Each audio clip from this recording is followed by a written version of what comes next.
Hello and I welcome you to Vigyan recharge. Imagine करिए कि एक सुबह चाइना भारत के खिलाफ वॉर डिक्लेयर कर देता है। उसके worship, submarines, fighter jets full scale attack के लिए बिल्कुल रेडी हैं। फिर मिसाइल लॉन्च होते हैं, लेकिन तभी कुछ अजीब होता है। उसके एआई पावर्ड फाइटर जेट्स आपस में एक दूसरे पर हमला करना शुरू कर देते हैं। चाइना की सबमरीन समुद्र के नीचे रास्ता भटक जाती है। चाइना का मिलिट्री कम्युनिकेशन बंद, बैंक सर्वर्स बंद, बिजली supply, mobile communication, air traffic control सब के सब एक साथ बंद हो जाते हैं। पूरा देश एक ही पल में ब्लैकआउट हो जाता है। यहां तक कि उसके खुद के सैटेलाइट स्पेस में एक दूसरे से टकराकर अपने आप को तोड़ने लगते हैं। और ये सब रोकने के लिए चाइना कुछ भी नहीं कर सकता। अब आपको लग रहा होगा कि बहुत बढ़िया सपना है। नहीं भाई साहब, ये सपना नहीं है, यही है स्पेस फोर्स की ताकत। देखो, ऑफिशियली तो कहानी की शुरुआत होती है 1970s और 80s में, लेकिन हम वहां पर बाद में जाएंगे। उससे पहले जरा ये सुनो। तारीख थी 20 दिसंबर 2019, दोपहर का समय, वॉशिंगटन डीसी व्हाइट हाउस की प्रेस ब्रीफिंग रूम में अचानक से डोनाल्ड ट्रंप दुनिया के सामने आकर स्पेस फोर्स बनाने की घोषणा कर देते हैं। ये इतिहास में पहली बार था जब किसी देश ने स्पेस को वॉर जोन डिक्लेयर कर दिया था। Very importantly, I'm hereby directing the Department of Defense and Pentagon to immediately begin the process necessary to establish a space force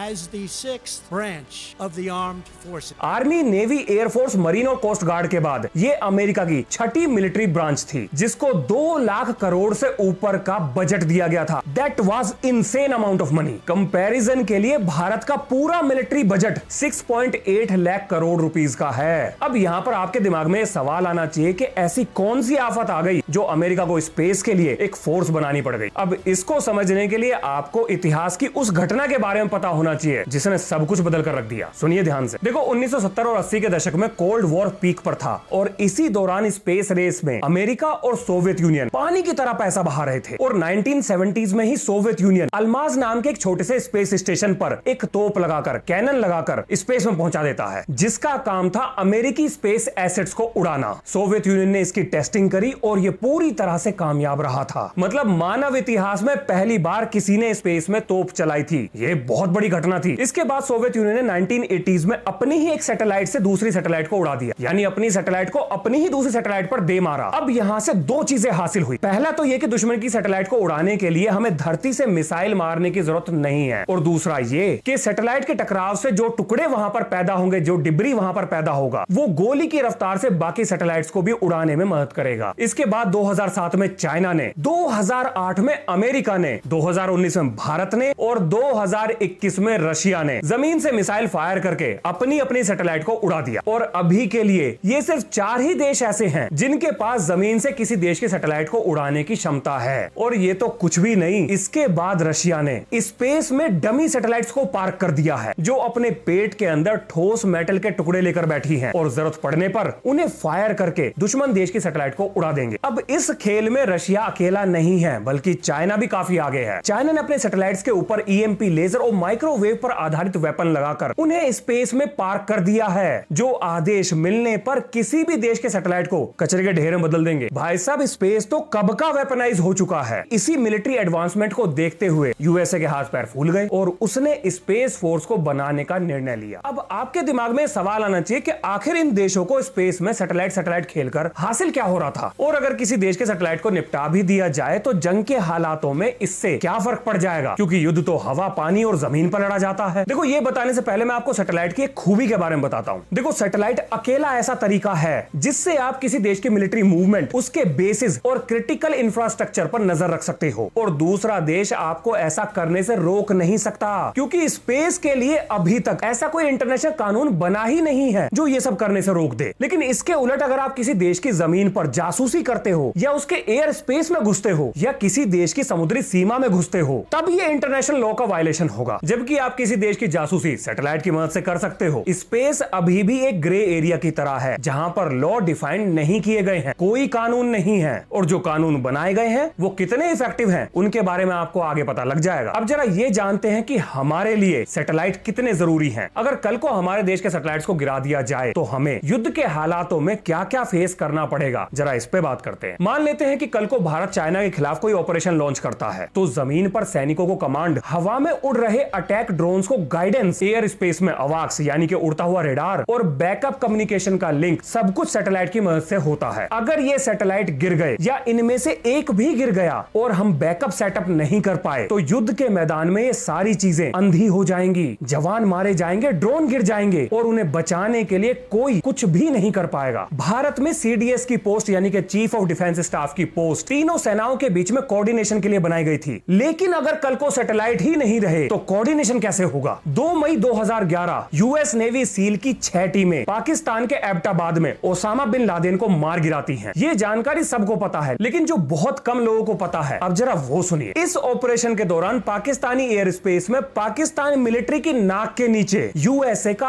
RQ-170 sentinel drone, जिसे बीस्ट ऑफ कंधार के नाम से भी जाना जाता है, वो डायरेक्टली CIA हेडक्वार्टर्स को पाकिस्तान में हो रही घटनाओं की लाइव फीड दे रहा था। और अफगानिस्तान के बगराम एयरबेस पर E-3 सेंट्री नाम का अवाक्स सील टीम के बैकअप के लिए स्पेशल ऑपरेशन के कमांडोज और पाकिस्तानी एयरफोर्स को काउंटर करने के लिए फाइटर जेट्स सबके सब एक साथ एक सिक्योर लाइन से कनेक्टेड थे, जिसके लिए MUOS यानी मोबाइल यूजर ऑब्जेक्टिव सिस्टम का इस्तेमाल हुआ था। ये एक सैटेलाइट सिस्टम है जो धरती के किसी भी कोने पर रियल टाइम डाटा भेजता है और आपको ये सारी जानकारी हंटिंग बिन लादेन नाम की किताब में मिल जाएगी। अब बिना सैटेलाइट के क्या ये ऑपरेशन सक्सेसफुल हो पाता? वेल, हो भी सकता था, लेकिन आज के समय सैटेलाइट कम्युनिकेशन अमेरिकन मिलिट्री की बैकबोन है। आपने इंटरनेट पर ऐसी बहुत सारी वीडियो देखी होंगी जिसमें नकली टैंक या नकली S-400 बिल्कुल असली की तरह दिखते हैं। अगर कल को हमारे सैटेलाइट नहीं रहे तो युद्ध के मैदान में ये चीजें हमारी सेनाओं के खिलाफ डिसेप्शन टैक्टिक्स की तरह इस्तेमाल की जाएंगी, क्योंकि इनके असली और नकली होने का पता सैटेलाइट इमेजरी से ही लगेगा। या फिर आपको जमीन पर कोई मोल चाहिए, यानी अपना जासूस चाहिए, जो कि बहुत मुश्किल है। 2016 में एक GPS सैटेलाइट की टाइमिंग में जरा से एरर की वजह से पूरे के पूरे नॉर्थ अमेरिका के मोबाइल टावर्स और ATM बंद हो गए थे। ये तो जरा से एरर की वजह से हुआ। अगर सैटेलाइट नहीं रहा तो क्या क्या हो सकता है, इमेजिन करना भी मुश्किल है। टीवी हो गया, मोबाइल नेटवर्क हो गया, GPS हो गया, बैंकिंग हो गया, ATM हो गए। सैटेलाइट के बिना ये सब के सब फेल हो सकते हैं। किसी भी देश की आंतरिक और बाहरी सुरक्षा के लिए कम्युनिकेशन उसके रीढ़ की हड्डी की तरह होता है। अगर कम्युनिकेशन लिंक टूट गया तो पूरा सिक्योरिटी सिस्टम कोलैप्स कर सकता है। कल को न्यूक्लियर स्ट्राइक होने पर समुद्र के नीचे हमारी जो न्यूक्लियर सबमरीन पार्क है, जो हमें सेकंड स्ट्राइक की कैपेबिलिटी देती है, अगर उसे ये पता ही ना लग पाए कि देश पर न्यूक्लियर अटैक हुआ है तो वो जवाब कैसे देगी। यानी कि किसी देश के पास सेकंड स्ट्राइक कैपेबिलिटी होते हुए भी अगर कम्युनिकेशन लिंक टूट जाए तो इस क्षमता का कोई फायदा नहीं है। चलो सबमरीन के बारे में थोड़ा सा और बताता हूँ। सबमरीन पानी के नीचे सही रास्ते पर चलने के लिए एक सिस्टम का यूज करती है जिसे इनर्शियल नेविगेशन सिस्टम कहते हैं। ये स्पीड और मूवमेंट को ट्रैक करता है, लेकिन समय के साथ साथ इसमें छोटी छोटी गलतियां जुड़ती जाती हैं, जिसे ड्रिफ्ट कहते हैं। अगर ये गलतियां करेक्ट ना की जाएं, तो सबमरीन अपने असली रास्ते से भटक सकती है। अब इस ड्रिफ्ट को ठीक करने के लिए कभी कभी सी फ्लोर के मैप का इस्तेमाल होता है, जिसे बैथमेट्री कहते हैं, या डॉपलर सोनार का यूज कर सकते हैं। लेकिन अगर सबमरीन दुश्मन के पानी में है तो उसके पास वहाँ का एक्यूरेट मैप नहीं होगा और वो सोनार भी चालू नहीं कर सकती, क्योंकि एक्टिव सोनार से उसकी पोजीशन रिवील हो जाएगी। अब सबमरीन को मजबूरी में पानी पर ऊपर आकर या फिर पानी के 20-30 मीटर नीचे रहकर VLF एंटीना या GPS सिग्नल को कैच करने की कोशिश करनी पड़ेगी। लेकिन अगर GPS जैमिंग हुई या स्पेस में सैटेलाइट ही नहीं रहे तो सबमरीन को कभी भी अपनी लोकेशन का पता ही नहीं चलेगा और वो रास्ता भटक जाएगी। अब किसी देश के लिए सैटेलाइट कितने इंपॉर्टेंट है, यहाँ से आपको समझ में आ गया होगा, और यही वो कारण है जिसकी वजह से अमेरिका ने स्पेस के लिए एक डेडिकेटेड फोर्स का निर्माण किया है। आइए आपको थोड़ी सी डिटेल और बताता हूँ। अमेरिका के 70% मिलिट्री ऑपरेशन सैटेलाइट पर डिपेंड करते हैं, जिसमें communication, GPS, drone navigation, missile guidance और सर्विलांस, ये सब कुछ स्पेस बेस्ड है। लगभग $300 बिलियन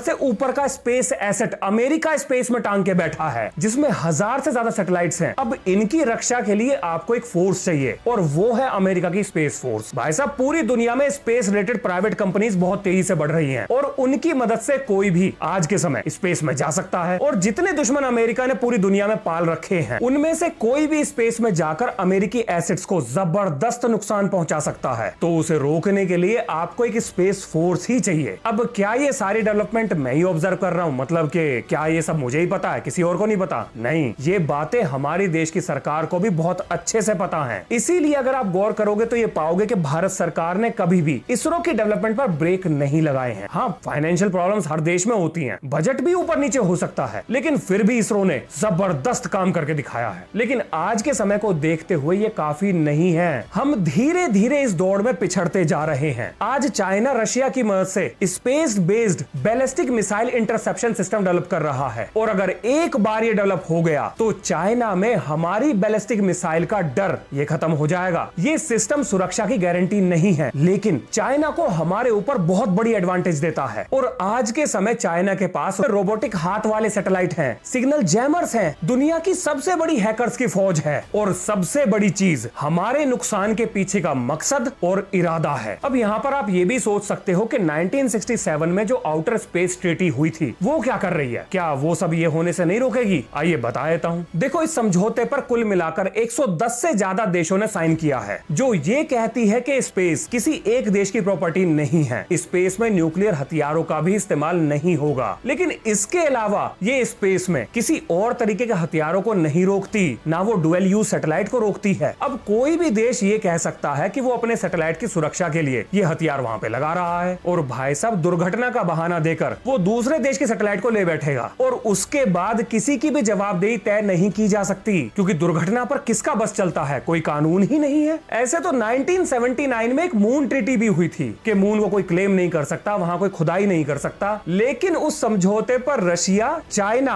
और अमेरिका तीनों में से किसी ने साइन नहीं करे, और ये सब देखकर हमने भी नहीं करे। अब क्योंकि इन देशों ने सिग्नेचर नहीं किए हैं, तो यहां से ये बात निकल कर आती है कि जो मून पर जाएगा वो वहां पर खुदाई भी करेगा, क्लेम भी करेगा और मिलिटराइज भी करेगा। चलो आपको एक कमाल की चीज बताता हूं, यहां से आपको पता लगेगा कि अमेरिका कितना एडवांस है। तो देखो, घटना काफी पुरानी है। जब मैंने पहली बार एज ऑफ अल्ट्रॉन मूवी देखी थी, तो उसके अंदर एक फाइट सीन था जिसमें टोनी स्टार्क हल्क के साथ लड़ रहा था, और उस फाइट सीन में टोनी स्टार्क के टूटे फूटे आर्मर की रिप्लेसमेंट स्पेस में उड़ रही किसी चीज से हो रही थी। तब मेरे दिमाग में पहली बार ये ख्याल आया था कि कितना बढ़िया हो कि भारत भी अगर बहुत सारे सैटेलाइट्स को स्पेस में पार्क कर दे, और जंग के हालात में अगर दुश्मन किसी एक सैटेलाइट को ले भी बैठे, तो हम तुरंत उसकी रिप्लेसमेंट जो हमने पार्क किए हुए सैटेलाइट हैं उनसे कर दे, ताकि हमारा चेन ऑफ कमांड्स या फिर कम्युनिकेशन लिंक टूटे ना। अब ये बात 10 साल पुरानी है, और हाँ, तब भी मेरा दिमाग इसी तरह की खुराफात सोचता था, और मैं यही नहीं रुका, आगे सुनिए। अब इसके बाद मैंने ये सोचा कि मैं अकेला तो इतना समझदार हो नहीं सकता जो ये चीजें मेरे ही दिमाग में आ रही हो, तो मैंने सर्च करा कि क्या कोई देश इस चीज के ऊपर काम कर रहा है, और भाई साहब पता लगा कि अमेरिका 2010 में ही ये काम कर चुका है। अमेरिका का X-37B स्पेस प्लेन 300 से 900 दिन तक बिना क्रू के मजे से चक्कर लगाता है। अब ये वहां क्या कर रहा है, इसके बारे में अमेरिका ने आज तक एक भी शब्द नहीं बोला है, कोई ऑफिशियल मेंशन नहीं। इतना कहा है कि रिसर्च चल रही है। कौन सी रिसर्च, कैसी रिसर्च, बिना क्रू की रिसर्च, ये कैसी रिसर्च है, इसका कोई जवाब नहीं। लेकिन जो लीक्ड रिपोर्ट सामने आई है उनसे ये पता लगा है कि ये प्लेन सिर्फ सैटेलाइट ही नहीं, बल्कि मोस्ट एडवांस डिफेंस टेक्नोलॉजी को लेकर वहां पर उड़ रहा था। अब ये टेक्नोलॉजी क्या है, कैसे काम करती है, इसके बारे में किसी को नहीं पता। अब ये सब देखकर मुझे भी ऐसा लगता है कि हमें भी इस तरह का एक स्पेस प्लेन चाहिए। आज के समय चाइना के पास अपना खुद का GNSS सिस्टम है, यानी कि ग्लोबल नेविगेशन सैटेलाइट सिस्टम। अब आप लोग ये कह सकते हो कि ऐसा तो हमारे पास भी नाविक है। भाई साहब, नाविक तो है, लेकिन वो ग्लोबली ऑपरेट नहीं करता है। लेकिन चाइना का सिस्टम ये ग्लोबल लेवल पर ऑपरेट कर रहा है। हमें चाइना की बराबरी के लिए नाविक को ग्लोबल बनाना पड़ेगा। अब इसी जानकारी से जुड़ी हुई एक और कमाल की चीज सुनो। भारत सरकार ने 2023 में भारत में स्मार्टफोन बनाने वाली और बेचने वाली कंपनी से ये कहा कि भाई साहब, नाविक को इस्तेमाल करने के लिए अपने स्मार्टफोन्स में जरूरी बदलाव जल्दी से करने शुरू कर दो। 2023 से 2025 आ गया और ये भी खत्म हो जाएगा। अभी तक कोई अपडेट नहीं, बस ये पता चल रहा है कि हाँ, काम हो रहा है, लेकिन किस रफ्तार से हो रहा है, कब तक हो जाएगा, कोई डेडलाइन नहीं। हमारा सिस्टम कुंभकर्ण की नींद में सोया हुआ है। मतलब किसी को ये चीज समझ ही नहीं आ रही कि अगर कल को GPS बंद हो गया, किसी कारण से बंद हो गया, तो भारत के नागरिक टेक्नोलॉजी होते हुए भी, अपनी खुद की टेक्नोलॉजी होते हुए भी उसे इस्तेमाल नहीं कर पाएंगे। अब देखो, यहां पर आप ये सोच रहे होंगे कि भाई साहब ठीक है, मान लिया आपकी बात कि हम चाइना से, रशिया से, अमेरिका से स्पेस के मामले में, टेक्नोलॉजी के मामले में थोड़ा पीछे हैं, मतलब काफी पीछे हैं, लेकिन क्या इसका कोई समाधान भी है? तो बिल्कुल है जी। देखो, इसरो और DRDO को बिल्कुल मत छेड़ो, उनके ऊपर काम का पहले ही बहुत लोड है, लेकिन स्पेस फोर्स बना दो। स्पेस फोर्स के बनते ही चाइना को डायरेक्ट मैसेज जाएगा कि हम तैयार हैं, आजा मैदान में। स्पेस फोर्स युद्ध के माहौल में स्पेस में मौजूद हाई वैल्यू एसेट्स की पहचान करके उन्हें बचाने के लिए जो भी करना पड़ेगा वो करेगी। वो चाइना के हर एक सैटेलाइट पर नजर रखेगी, हमारे देश में कम्युनिकेशन ब्लैकआउट ना हो जाए इसको रोकेगी, और अगर एक सैटेलाइट गया तो उसका बैकअप तैयार करके लिंक को सेटअप करेगी। और अगर भाई साहब हमारे स्पेस एसेट्स पर हमला हुआ तो हम भी हमला करेंगे। स्पेस फोर्स जवाब देगी, ये उसकी जिम्मेदारी होगी। भारत की स्पेस फोर्स सिर्फ भारत की सीमाओं पर ही नहीं, बल्कि धरती के हर एक कोने पर हमारे एसेट्स की सुरक्षा को सुनिश्चित करेगी। अब पता नहीं ये कब बनेगी, लेकिन इसकी जरूरत हमें है, और